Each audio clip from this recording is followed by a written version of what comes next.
Assalamualaikum warahmatullahi wabarakatuh. Waalaikumsalam warahmatullahi wabarakatuh. Selamat siang, salam sejahtera untuk semuanya. Yang saya hormati Bung Yusuf Legur dan Kang Yayat Cipasang yang telah menuntaskan sebuah buku yang hari diluncurkan. Boleh kita beri tepuk tangan untuk mereka.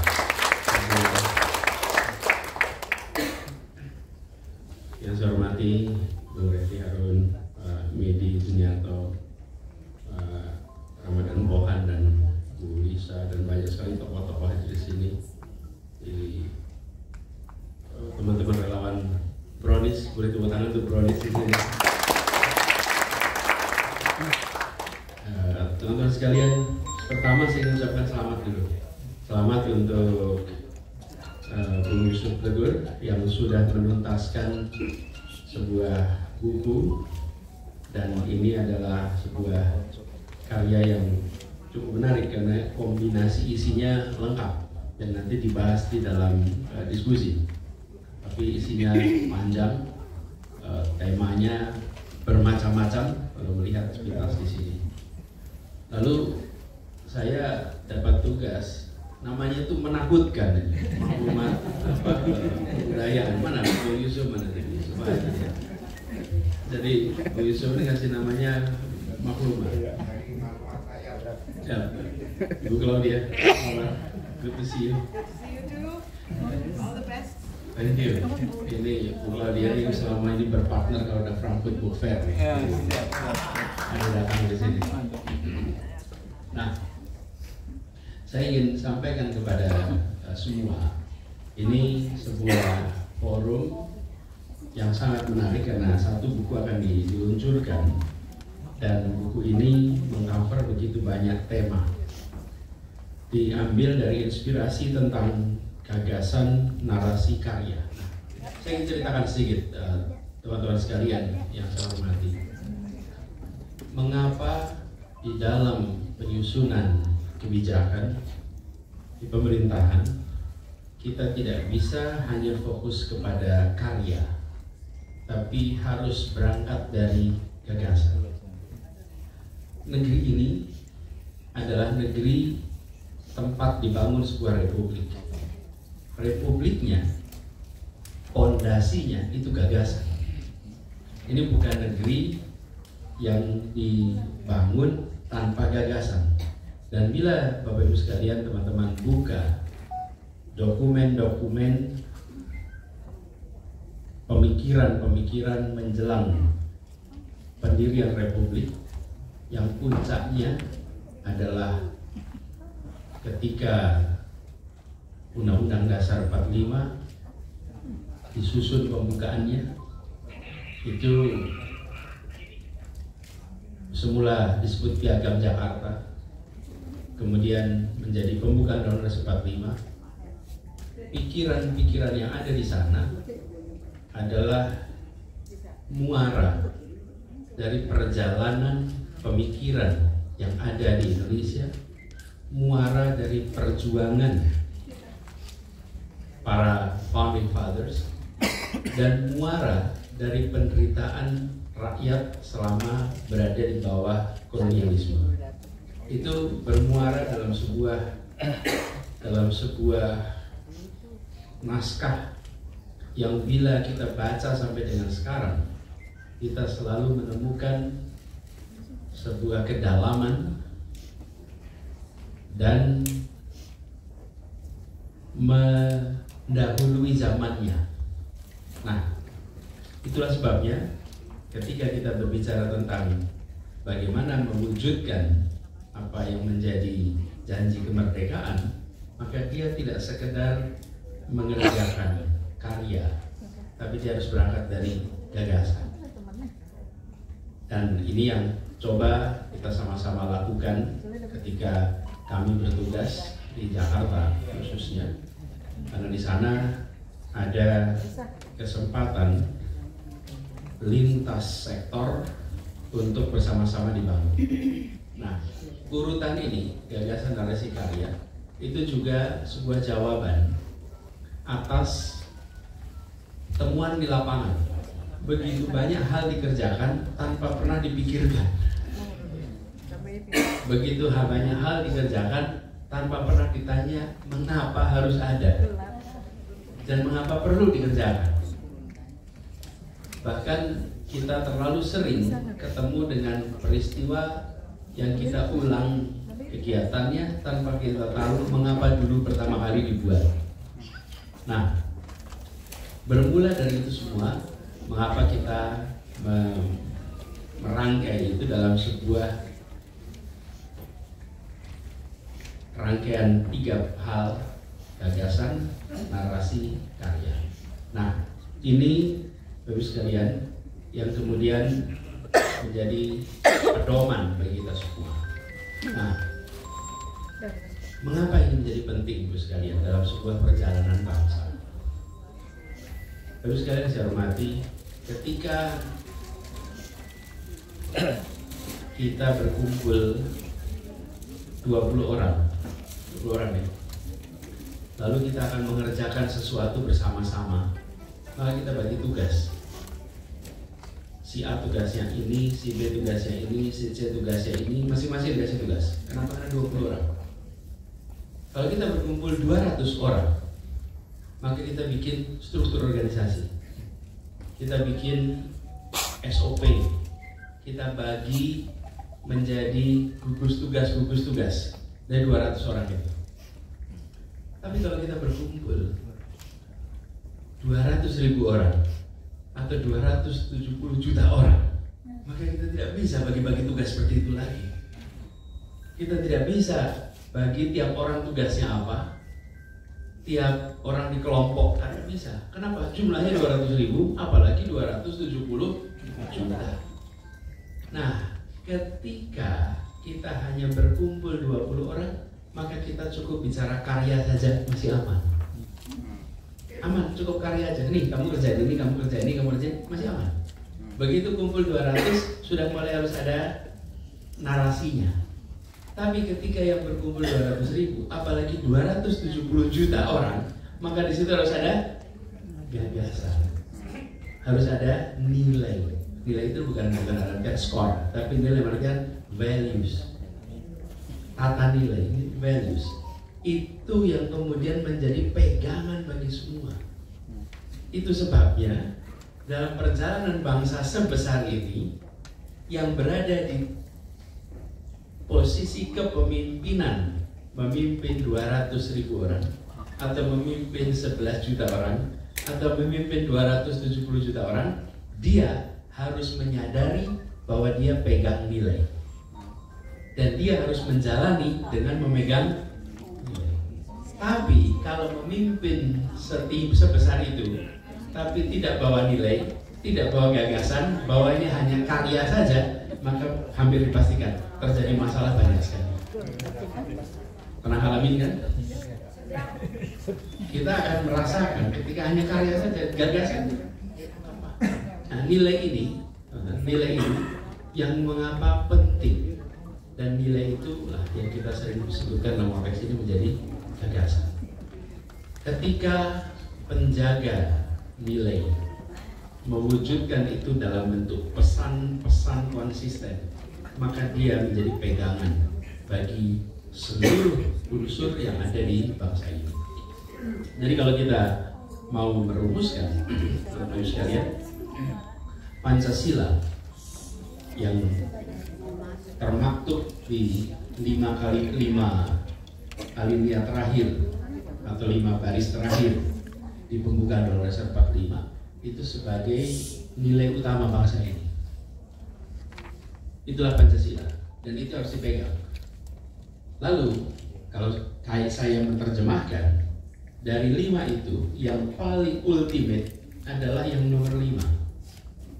Yang kelima yaitu keadilan sosial bagi seluruh rakyat Indonesia. Saya melihat ini sebagai yang ultimate. Inilah tujuan mengapa kita merdeka.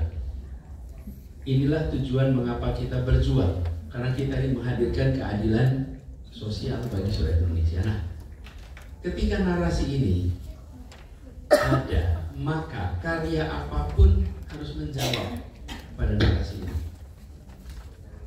Kalau kita tidak memegang nilai seperti itu, maka arahnya akan beda-beda. Jadi Bapak sekalian, ketika menggunakan narasi atau gagasan keadilan sosial, seringkali kita berurusan dengan tema-tema atau bukan tema, kita berurusan dengan sektor-sektor yang kita merasa di mana relevansinya dengan keadilan. Di mana relevansinya keadilan? Saya beri contoh. Kita ingin membangun jalan tol. Lalu kalau kita pegang nilainya apa tadi? Keadilan sosial. Maka bagaimana kita membangun jalan tol yang bisa memenuhi prinsip keadilan sosial? Bagaimana kita membangun transportasi umum yang bisa memenuhi prinsip keadilan sosial? Jadi karya-karya yang dibuat itu merujuk kepada nilai ini. Tapi kalau kita tidak pakai nilai itu, yang penting jadi jalan tol, yang penting jadi transportasi umum. Apakah dia memenuhi prinsip keadilan atau tidak, itu nggak dipedulikan. Di situlah letak masalahnya. Terbayang ya? Jadi karya-karya yang muncul di dalam kehidupan bernegara adalah karya-karya yang konsisten dengan gagasan kenapa kita ada sebagai republik. Itu sebabnya dulu kami sampaikan, kalau misalnya membangun jalan tol, maka salah satunya adalah, pasti teman-teman juga sudah pernah dengar, bagaimana lahan yang digunakan tidak pindah status kepemilikannya secara langsung, tapi lahan itu menjadi bagian dari kegiatan usaha, sehingga si pemilik lahan itu bukan dibeli putus lalu pindah, dia ikut punya saham di jalan tol, dia ikut punya faedah jalan tol. Bahkan tidak kalah penting, membangun rest area sepanjang jalan tol itu milik siapa rest areanya? Kalau rest areanya milik orang Jakarta, berarti orang di tempat rest area itu tidak mendapatkan apa-apa dari jalan tol ini. Tapi bila kita memikirkan keadilan, rest areanya milik koperasi, desa, kecamatan, di mana di situ dibangun jalan tol, maka seluruhnya akan diterima. Kita akan mendadak menyaksikan bukan hanya terbangun sebuah jalan tol, tapi pemenuhan atas prinsip keadilan terpenuhi. Nah, ini dalam banyak urusan, Bapak sekalian, banyak urusan. Jadi ini ilustrasi sederhana. Kadang-kadang kita melihat soal keadilan itu tidak terbayang dalam infrastruktur keras, padahal dalam semua urusan, semua sektor, soal gagasan keadilan ini bisa dipakai dan bisa diwujudkan. Nah, itu tadi mengapa, kemudian pertanyaan berikutnya, mengapa sering gagasan tidak muncul di dalam narasi, gagasan tidak muncul dalam karya? Salah satu jawabnya, bukan satu-satunya jawab, salah satu jawabnya karena yang memegang tampuk kepemimpinan tidak bersenyawa dengan nilai. Bersenyawa itu apa sih? Bersenyawa itu nyambung, nyatu. Kalau kita bersenyawa dengan nilai, maka apapun yang kita ucapkan, yang kita perbuat, kira-kira mencerminkan nilai yang kita pegang. Dan bersenyawa itu bukan berbeda dengan bercampur. Kalau bercampur itu bisa dipisah lagi. Kalau bersenyawa itu tidak bisa dipisah lagi. Sudah terbentuk entitas baru, itulah persenyawaan. Hidrogen dan oksigen digabung jadi air.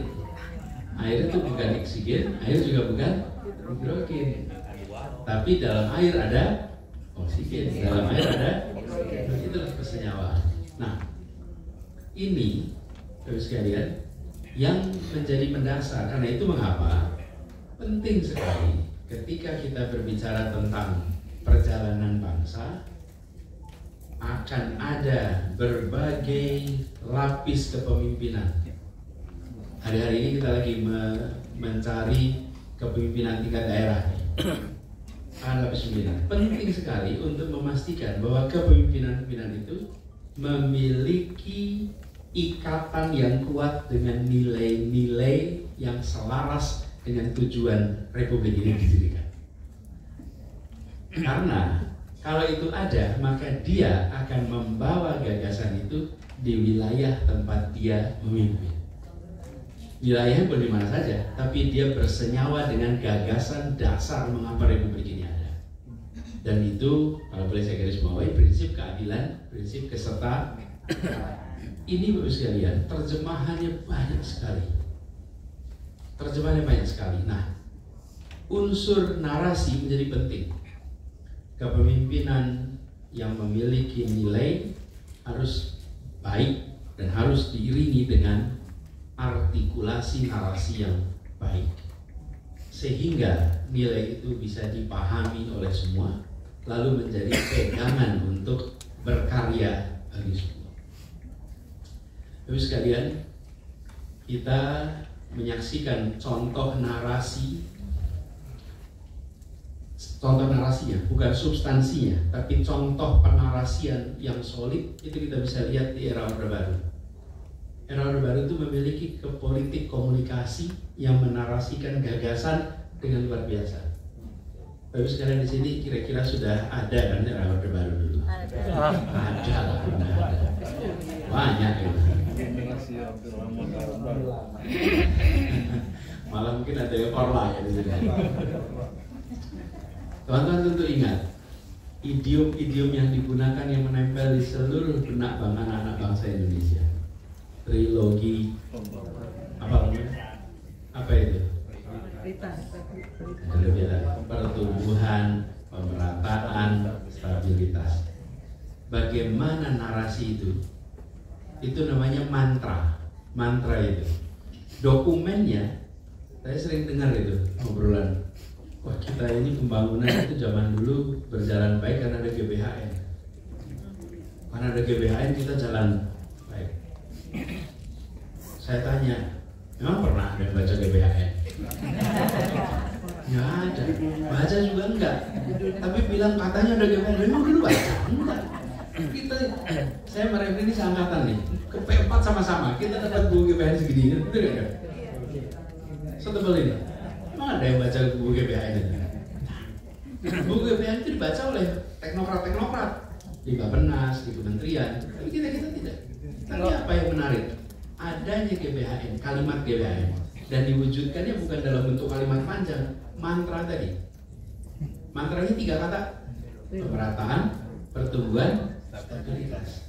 Dia memberikan sense of direction, perasaan punya arah kolektif. Kita bisa jadi, saya tadi bilang ini contoh bukan substansinya, tapi contoh politik komunikasi, narasinya. Narasi itu membuat bangsa itu selama 5 tahun tahu ini 5 tahun pertumbuhan, 5 tahun yang lalu 5 tahun stabilitas, 5 tahun ini 5 tahun pemerataan, betul tidak? Jadi semua orang itu memiliki sebuah arah yang kira-kira sama.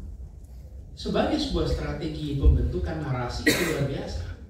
Kita mungkin tidak setuju dengan substansinya yang dikerjakan, tapi materi komunikasinya, mantra itu luar biasa. Nah, ini terus sekalian yang menurut hemat kami perlu dikembalikan. Kalau ditanya 5 tahun terakhir apa mantranya? 10 tahun terakhir mantranya? 15 tahun terakhir mantranya? Apalagi?